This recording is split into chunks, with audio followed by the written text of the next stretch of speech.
Hello, hello, hello. We are here with another episode of the Sefcik Show. Today, I am all by myself, and we are going to have a sweet and short theme, and the theme is of the table. But just to keep with our tradition, we're going to open our podcast with a prayer. First, actually, shout out to our producer, Doug, and Lever Dreams for making this possible. And now, let's thank God for this day. Dear God, we thank you so much for this other opportunity that you give us of this new day to be here to honor you. May everything that we do be for you and because of you. We ask the Holy Spirit to inspire this message and let everyone that needs to hear this message to be specially touched by the words that we say here. That the words that are being told here they do not come from me, but from you, and that they can feed and they can inspire each person in their personal ways. For you, God, you know what we need. So with your blessing and your permission, we start another podcast. Please bless us. Amen. So, what do you mean the theme of the table? It's as simple as it sounds. A table. I was praying. The theme of this episode came about because of something that I was praying about. I was told that I would need to do an episode on my own. So I started praying. And when I started praying, the word table came clearly in my mind and very often. So I was like, okay, God, let me check this out. So I started my research with some statistics of what are the conditions of the American families now around the dinner table and around meals in general. And I found actually some interesting things. I think that the most starking thing that I found is that only 29% of Americans, they eat at a dinner table every day, or they sit at a table every day. Doesn't matter what type of meal you're having, but only 29% of Americans sit at a table to eat every day. Some other statistics that I found that are not sad, but they're very interesting. It's like 91% of parents who feed their families at the table, they actually see their kids to be, and their family in general, to be less stressed out. Parents who serve their kids dinner by 6:15, they usually spend 27% more reading to their children, 18% more playing with their children, 11% more time in general with their children, and 14% more time talking to their children. To me, that's very, very, very significant. So it is obvious that it makes it obvious to us that being around the table and being at the table to share a meal with our family has very positive impact in our lives. But why? So if this is so good, then why it's not happening as much anymore? And I got to think and I got to think and I got to pray, and God took me to some resources that gave me some pretty good clarity for the reason as to why this is not happening these days. We know that in the present day, this year, as we are in 2022, it's not as common anymore to see anyone possessed, the devil possessing someone and making them walk backwards, or have something so dramatic happen. The influence of the enemy of our lives in our lives is actually much subtle. And so as I started studying, we can obviously see those things in architecture. We can see those things in the way of life that we're living.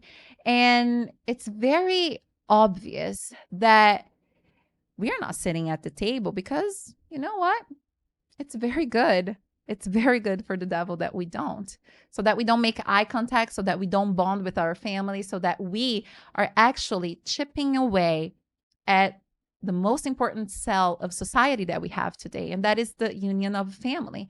Because think about that. If family is the cell for a healthy society, then the table in the micro scale can in fact, be the structure for a family, if we think about that. And that's what we see happening. Another thing that is very interesting too is because we live such a busy style of life that we are seeing divorces spiking up, even among Christians. So right now, the most recent research that I could find was that 35% of Christian couples, they are getting divorced. And the reason for that, it's not that they don't believe in marriage. It's not that they don't believe the union under God. It's because they oftentimes, if you survey people, and that's what the research says, is that people are just too busy to spend time together, and they're just not making those connections. They are not spending time with each other at home in a way that makes it more meaningful to them, and it makes them want to stay and to create a relationship and to create a family. So here's what it is. If you really think about that, the table is a place of purpose. Why is it that we're forgetting it? We cannot. We have in the gospel so many examples of beautiful transformations that happen in so many lives because of the presence of the table. Jesus, in Luke 15:2, he was said and he was known to sit and eat with the sinners. He sat with prostitutes. He sat with tax collectors. He even sat with Judas and Peter, the very one that denied him and the very one who betrayed him. So, what is it that we are overlooking as we are living these modern days? We are overlooking the fact that, and this blew my mind when I learned this, that God himself, God the Father, he designed the table to exist among us today.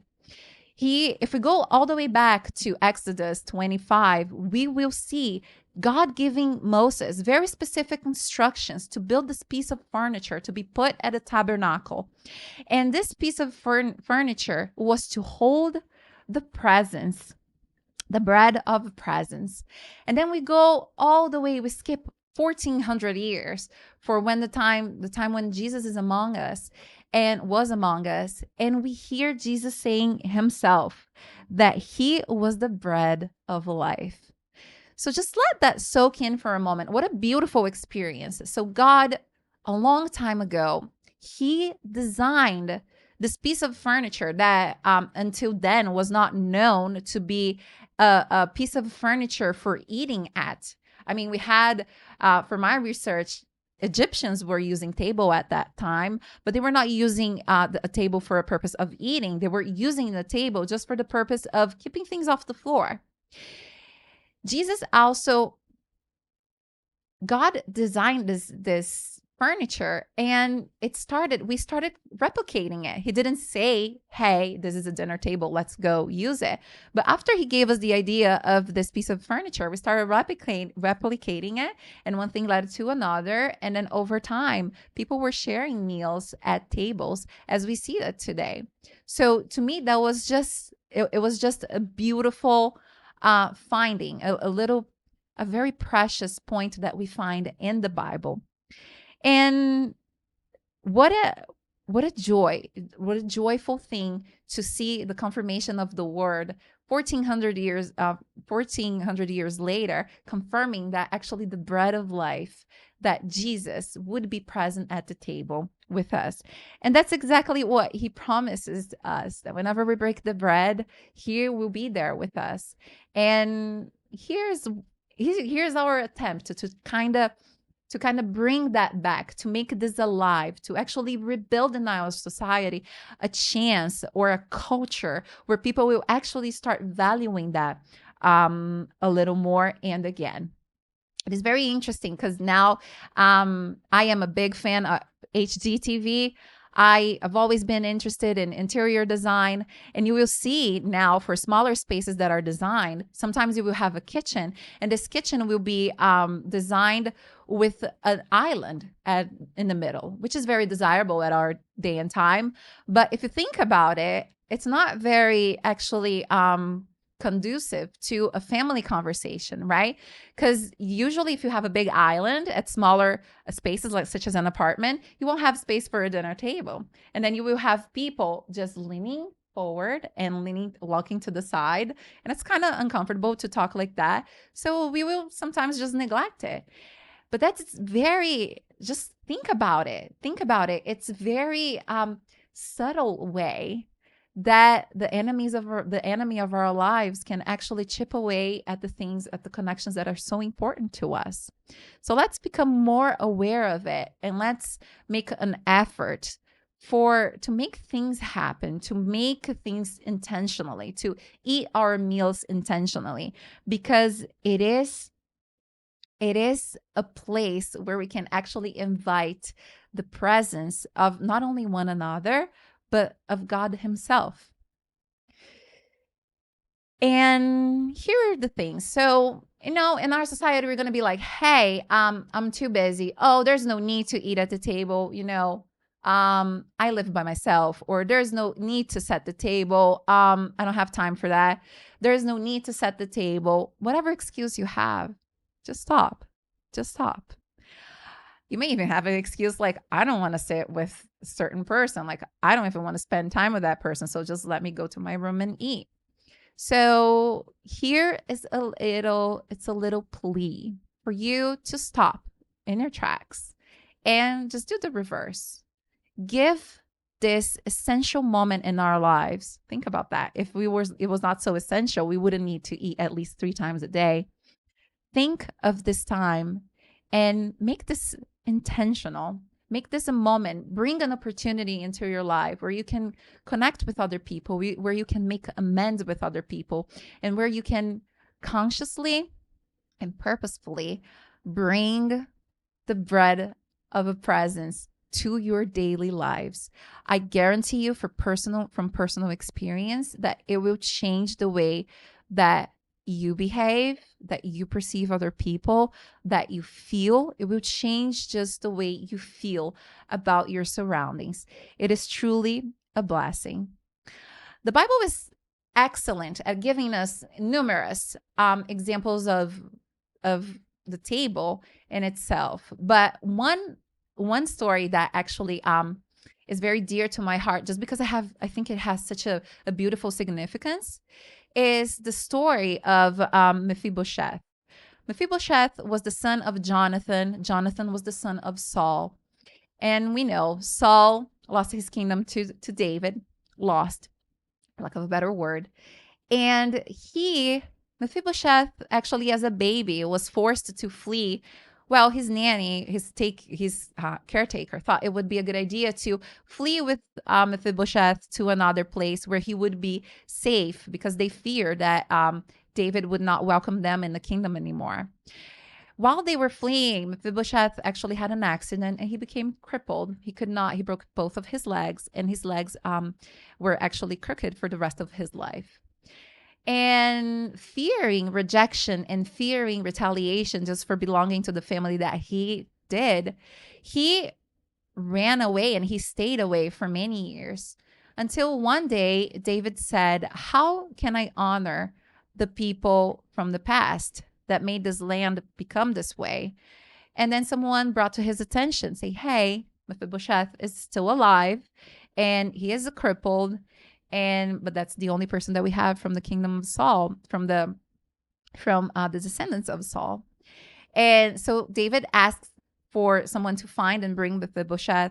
And when Mephibosheth was actually thinking that he was going to be punished for just being who he was, when he was kind of fearful, when he was kind of feeling like he didn't belong, when he kind of felt like he was inadequate and that he should be tucked away, David has this beautiful, in the book of Samuel, second book of Samuel, verse 9, chapter 9, verse 7.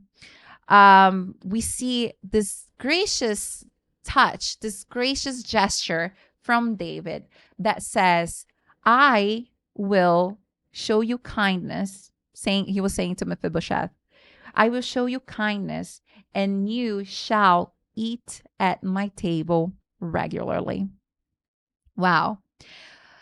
This part of the Bible tells us what a beautiful way to just bring up a person. What a gift to make someone feel valued. A person who's actually feeling like they're not worth much, or they're just feeling plainly like they're not wanted. How can you make them just feel the complete opposite of that when you offer them a place at your table?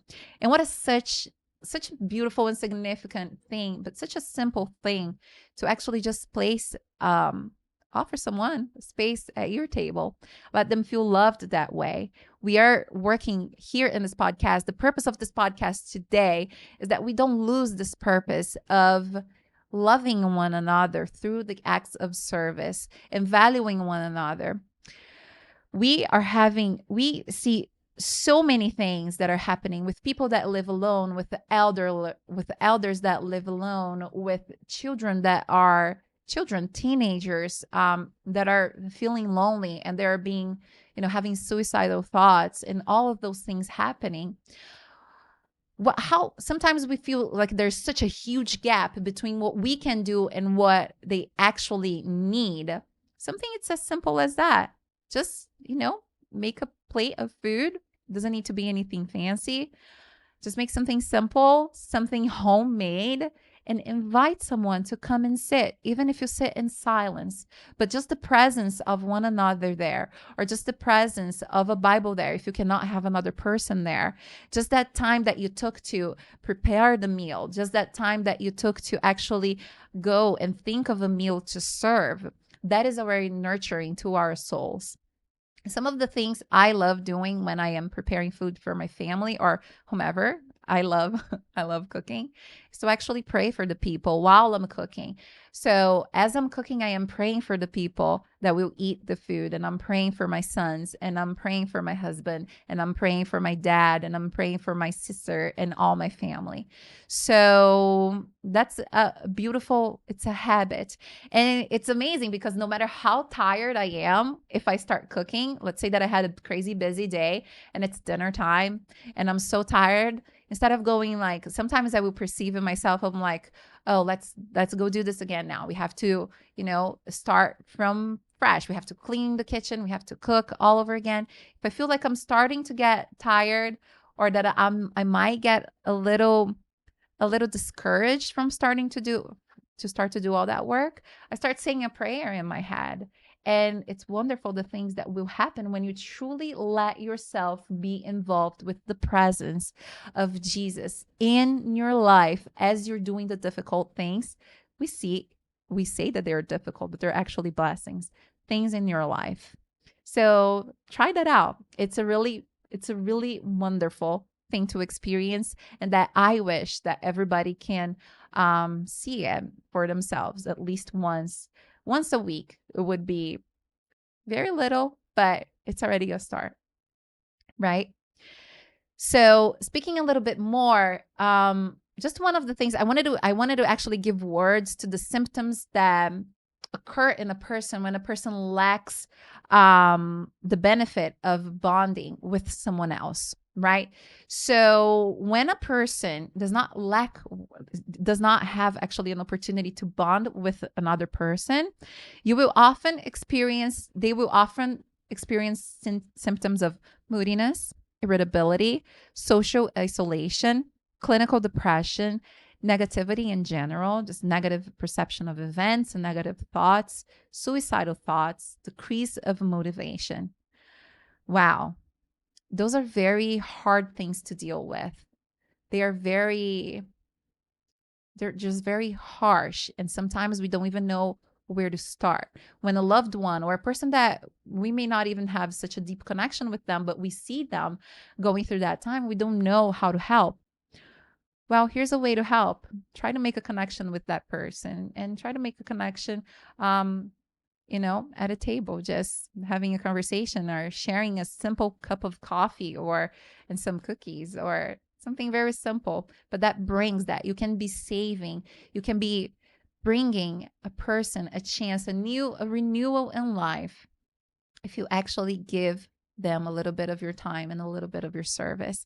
And let us not lose this ability in this time and day where all we have these little foxes in our lives that are chipping away at our vineyard. They are just eating away our time, especially we get so busy. Kids go to school. Certain families have their kids go to school all day, then at night they don't get to spend so much time with them. Let's be careful. Let's be intentional to the fact that it doesn't need to be dinner time, but at least a few meals at during the week, out of this 21 meals that we need at least during the week, that a few meals will be shared at the table and intentionally with your family. Make sure that you clean the table out of all the clutter, if there are any clutter, and make a space there, right? Psalm 23 says that God prepares a table for me in the presence of my enemies. So think of that. If you really think of that, if you have a chance to receive a child at a table, or a person at a table, a person that you love, how many troubles can you free that person of, right? I remember from personal experience that I would get home sometimes and there would be no one for me to receive me. So I would feel anxious, and then I would start eating, like mindlessly eating. And that led to some obesity problems. And those are not memories that I'm fond of. They're actually very sad. So when you actually if you have a chance to provide that table for someone, to free someone from their enemies, whether it be loneliness, whether it be an anxiety, whether it be just desperation or sadness or lack of hope, if God does that for us by setting a place at his table for us, so let us be kind enough and gentle enough and thoughtful enough to pay that forward to our neighbor. I think that this is a holiday time. We're in the first week of December 2022. But this is so meaningful that it doesn't just stay as a holiday thing. Let's try to carry this out through 2023 as a tradition, as something that we do very confidently that we can accomplish, because it is a beautiful gift. It is a beautiful gift. If anything else, if you cannot give anything else, at least give this gift of your presence and of reminding people that if we call for Jesus's presence at the table, there he will be with us. And just to close the podcast for today, I want to read this short passage from Corinthians that says, it's one of my favorites, that says, First Corinthians 11:23. For I received from the Lord what I also passed on to you. The Lord Jesus, on the night he was betrayed, he took bread. And when he had given thanks, he broke it and said, "This is my body, which is for you. Do this in remembrance of me." In the same way, after supper, he took the cup, saying, "This cup is the new covenant in my blood. Do this whenever you drink it in remembrance of me. For whenever you eat this bread and drink this cup, you proclaim the Lord's death until he comes." So let us celebrate his presence until he comes again. And until then, we have a lot of work to do for one another. And yeah, let's start at the table. Thank you so much. And until next episode.